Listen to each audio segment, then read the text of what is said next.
Let's go. Yeah!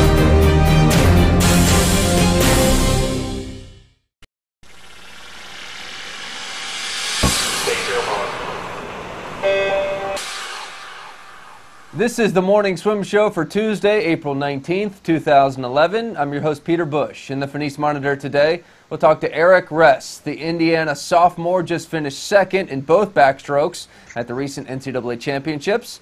Eric Ress joins us right now in the Phoenix Monitor from Bloomington, Indiana. Hey, Eric, welcome to the Morning Swim Show. How are you? I'm doing great. How are you? I'm doing well, thanks. Yesterday we had Corey Chitwood on the show. We were talking about what a great race that 200 back was and how it was almost like you guys were synchro swimming there in the last 25 yards or so. Yeah, definitely. I mean, I'm pretty sure we were the same time going into the 100, and then even at the 150 we were really close, and really just came down to that last 25. And I knew going into the race that he has a real fast last 50, so I knew I had to have a little ahead of him if I wanted any chance of beating him. So. And it was a close second for you in both backstrokes. Tom Shields in the 100 just got you. Corey in the 200. Which one of those two did you want more? I would say the 200. After Big Tens, I didn't have my 200 backstroke of the Big Ten championships wasn't nearly where I wanted it to be, and it's my better event of the two. So I figured I really wanted to put up a good time and show that it's my best event. So I guess I would say the 200 back. Well, you're only a sophomore, so next year some interesting rematches for sure. Yeah, definitely. Did you have a hand injury? We had heard that maybe you broke your hand at conference. Yeah, actually, finishing the 100 back in finals at Big Tens, I broke my hand on the finish. I misjudged the last few yards, and I broke the third metacarpal bone in my hand. I felt originally like I jammed my fingers or maybe broke a finger, but it ended up being the bone actually in my hand, and so that's why my 200 back at Big Tens wasn't as fast and kind of affected my training a little bit. But I tried to put it in the back of my head and just get ready for NCs. So which hand was it? Your right hand? My left hand. Left hand. Can you show us exactly where that was then, where you broke it? It was right here. You really can't see it too well on the camera, but there's a little raise, and definitely you would have noticed it a few days after. I mean, it was pretty swollen, and my hand was black and blue, but I taped it up, and I even had tape on it at NCs just to make sure my fingers were stable. But for the most part, it's almost back to normal. I'm lifting, swimming, everything's going well now. Do you think you could have gone a little bit faster at NCs without the hand injury? I mean, hindsight's 20/20, and having not hurt my hand, I'm hoping to think I would have gone faster. I mean, my training wasn't altered a whole lot. I mean, I was still able to be in the water. I had a splint, but yeah, I think I could have gone a little faster had I been able to train a little better. And I would have actually done the 200 IM, which I was really looking forward to. That was my new event for the season, and I was looking forward to racing in that. And I didn't want to risk doing a two-hand touch in the fly or breaststroke, and I wasn't able to swim either fly or breaststroke that much. So I said, I'm going to put all my eggs in one basket. I'm going to really just go for these backstroke events and try to help the relays too. Well, definitely something to look forward to for next year for sure. But yeah. So you're just a sophomore, but you're a redshirt sophomore. Last year you took off. Was that so that you could swim the French, go over to France, which is kind of your home country, and do the events there? Originally, I was going to redshirt just to get stronger. My roommate Jimmy Barbier and I were both originally going to redshirt just to get bigger. We're both pretty young, and I knew that going into the season last 2 summers ago, going to my academics sophomore year, and we had a team activity the week before school started. We were playing ultimate frisbee, and I tore my ACL, so I ended up having to redshirt for that. Just kind of goes along with the idea that I'm really not too coordinated on land.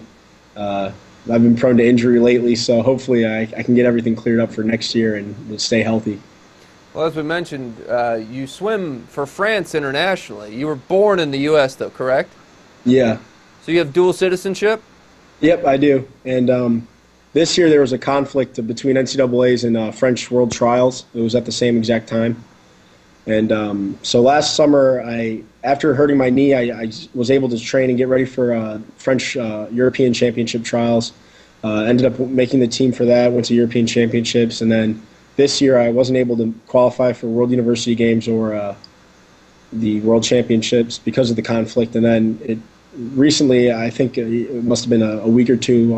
I think they released the dates that NCAA's and French Olympic trials are going to be at the same time next year. So as of now, I haven't made any official decisions, but I'm leaning towards there. I might change nationalities back.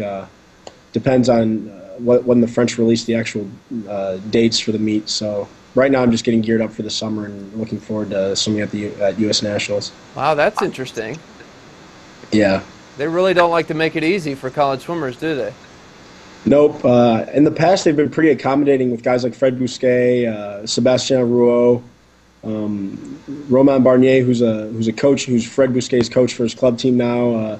There's a fair amount of French swimmers who've never really had a problem, but Clément Lefebvre from USC and I, both of us, had the same conflict this year, and it looks like next year we're going to be faced with the same thing. He's not 100% sure in what he's doing yet, but as of now, like I said, ideally I would like to be able to swim for the French. I've identified myself with the French team for quite a while now, but it's looking like I might have to switch back. And it was a little stressful last week, but for the most part, I'm kind of just using it to motivate myself for the summer. Wow, what a mess. Yeah. 2 years in a row. I guess this year, World Championships is a big meet to miss out on, but yeah, it's not the Olympics. Right. So it's kind of I'm trying to stay as calm as I can about it, because I realize getting mad won't really make it any better or change the date. So I mean, if it does change back, if they do make an adjustment to the schedule, then that'd be great. But if not, it's not like one or two swimmers are going to be able to change an entire federation's calendar schedule. Is it easy to do that, to switch for the Americans? I mean, I imagine that sort of thing takes a little time. Yeah, you have to prove residency, and the fact that I'm actually living here, going to college here, is going to make it a little easier for the application. Nothing's set, like I've said, nothing's set in stone. I'm in correspondence with some officials at USA Swimming, just trying to get together the necessary paperwork, just in case I have to make the switch. And other than that, I mean, if it had been the other way around, where I was living in France and I had to prove that I was American, it would have been probably a little more difficult. But the fact that I was born here, that I have an American passport and everything, makes it a little easier. If America says, look, we can't do that, do you miss NCAA championships? Originally, that was going to be the option. I mean, I guess it depends. Or, I mean, I guess we'd have to cross that bridge when I get there. Ideally, I'd be able to switch, but I mean, I know swimmer Vlad Morozov from USC. He's Russian, but he was trying to become a naturalized American, and I know that I'm pretty sure he's going to try to swim for Russia. So if it's the same deal, and I have to stay French for the next year, then I guess we'll have to just worry about that when it gets a little closer. Well, sorry that you've got that tough decision ahead of you. Yeah, it's fine. I'm just having fun with the team here. After NCs this year, we had a pretty big improvement as a group, and the IU men's swim team. So we're just having as much fun as we can. Training, we're back in the pool. We're doing really well with weights and swimming. So I'm excited. I'm really trying not to let it affect me, but we have a pretty big group going to U.S. Nationals, and also we had a few guys make some U.S. Olympic trial cuts. So we're pretty stoked. Well, it was a great year for you, and good luck this summer. Thank you very much. All right, that's Eric Ress joining us from Indiana University. That's it for today's show. I'm Peter Bush, reminding you to keep your head down at the finish. Thanks, Eric. Thank you. I appreciate it.